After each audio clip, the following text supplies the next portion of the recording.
પવિત્ર શ્રાવણ માસની અંધારી સાતમના દિવસે સૌભાગ્યવતી સ્ત્રીઓ આ વ્રત કરે છે.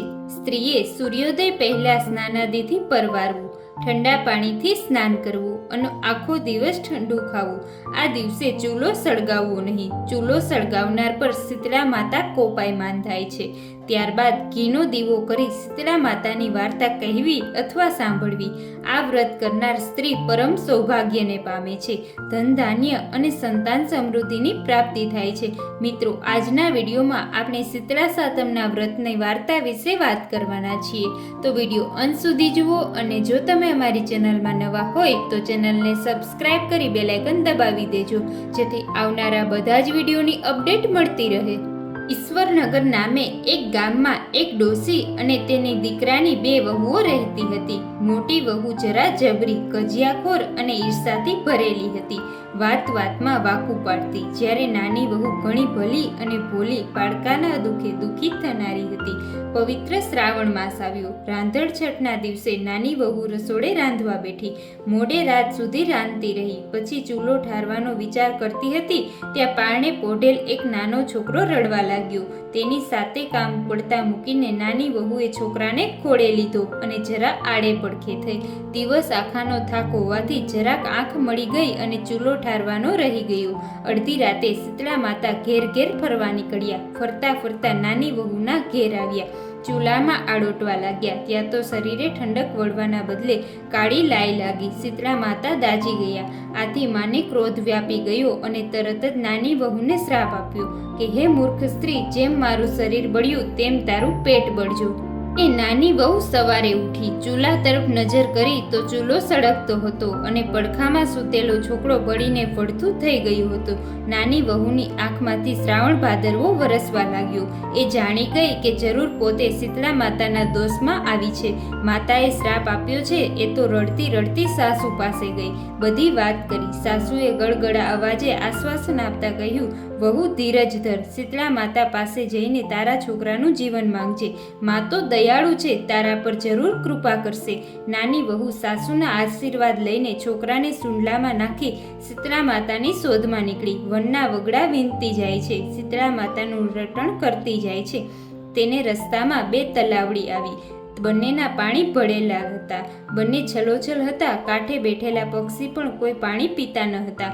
મનુષ્ય કે પશુ પંખી કે પારેવા કોઈ આ બે તલાવડીનું પાણી પીતું એ મરણને શરણ થતું.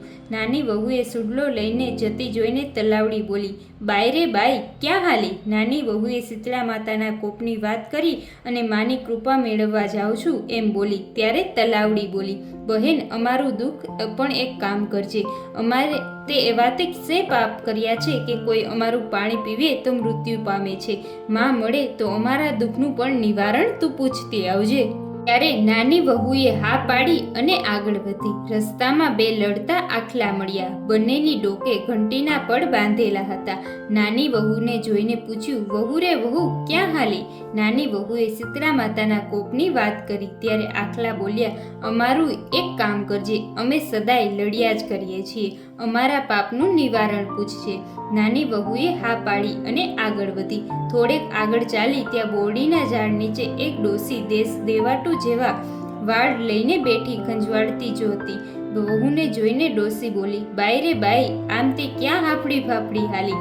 વહુએ શીતળા માતાના કોપની વાત કરી. ત્યારે ડોસી બોલી, અલી, જરાક મારું માથું જોતી જાને.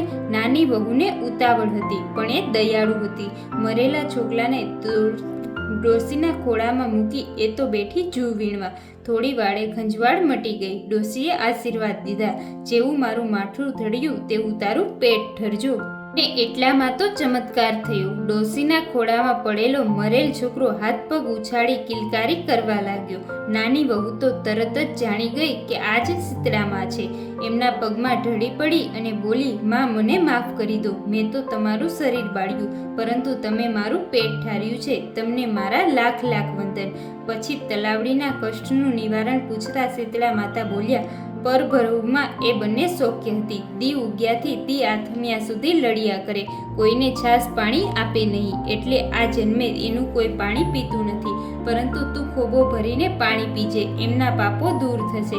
પછી નાની વહુએ આખલાના દુઃખની વાત કરી તો શીતળા માતા બોલ્યા, દીકરી પર ભવે એ બંને દેરાણી જેઠાણી ઈર્ષા દ્વેષથી ભરેલી હતી, કોઈને દળવાઈ ન દે અને ખાંડવાઈ ન દે. તેથી આ ભવે બંને આખલાના ડોકે થઈને ઘંટીના પડ બાંધીને લડ્યા કરે છે. તું એમની ડોકેથી ઘંટીના પડ છોડી નાખજે, તેથી એમના પાપનો નાશ થશે. નાની વહુ શીતળા માતાના આશીર્વાદ લઈને હરખાતી ઘેર પાછી આવી. રસ્તામાં આખલાના ડોકેથી ઘંટીના પડ છોડ્યા, તલાવડીનું પાણી પીધું અને દીકરાને રમાડતી ઘેર આવી. સાસુ તો છોકરાને જીવતો જોઈને રાજીના રેડ થઈ ગયા, પણ જેઠાણીના કાળજામાં કાળી બળતરા થઈ. એમ કરતાં ફરી શ્રાવણ માસ આવ્યો. જેઠાણીને દેરાણીની જેમ શીતળા માતાના દર્શન કરવાની ઈચ્છા થઈ. રાંધણ છઠના દિવસે ચૂલે રાંધવા બેઠી. રાતે ચૂલો ઠાર્યા વગર જ સૂઈ ગઈ. રાત્રે શીતળા માતા ચૂલામાં આળોટવા આવ્યા. શરીર દાઝ્યું, તેથી શ્રાપ દીધો કે જેઠાણીનો દીકરો ભડથું થઈ ગયો. સવારે દીકરાને મરેલો જોઈને જેઠાણી વિલાપ કરવાના બદલે ખુશ થઈને મરેલા દીકરાને સૂંડલે નાખી શીતળા માતાને ગોતવા નીકળી. ત્યાં રસ્તામાં બે તલાવડીએ એને ઊભી રાખી. બાઈ રે બાઈ, ક્યાં હાલી? ત્યાં તો દેરાણી નાકનું ટેરવું ચડાવતા કહ્યું, તમારે શી પંચાયત? દેખાતું નથી, મારો દીકરો મરી ગયો છે, તેથી શીતળા માતાને ગોતવા જાઉં છું. અમારું એક કામ કરીશ? તલાવડીએ પૂછ્યું. તો જેઠાણીએ 10 શેરીયું ડોકું ધૂણાવીને ચાલતી પકડી. આગળ જતા આખલા મળ્યા. એને ના બતાવીને આગળ નીકળી. આગળ જતા બોડીના ઝાડ નીચે ચીથરે હાલ અવસ્થામાં એક ડોસી મળી. ડોસીએ માથું જોઈ દેવાનું કહ્યું તો જેઠાણી કાળજાળ થતા બોલી, એ ડોસલી, હું કઈ તારા જેવી નવરી નથી કે તારું માથું જોવા બેસું. હું તો જાઉં છું શીતળા માતા પાસે. જેઠાણી તો છણકો કરીને હાલી નીકળી. સવારથી સાંજ સુધી વગડામાં ભટકી, જંગલના ઝાડે ફરી, પણ ક્યાંય શીતળા માતા ન દેખાયા. એટલે મરેલા છોકરાને લઈને છાતી કૂટતી ઘેર પાછી આવી. હે શીતળા માતા, જેવા દેરાણીને ફળ્યા એવા સર્વને ફળજો. મિત્રો, આવા જ અવનવા ધાર્મિક અને શાસ્ત્ર સંબંધિત વિડીયોની જાણકારી માટે અમારી ચેનલને સબસ્ક્રાઈબ કરો. ધન્યવાદ.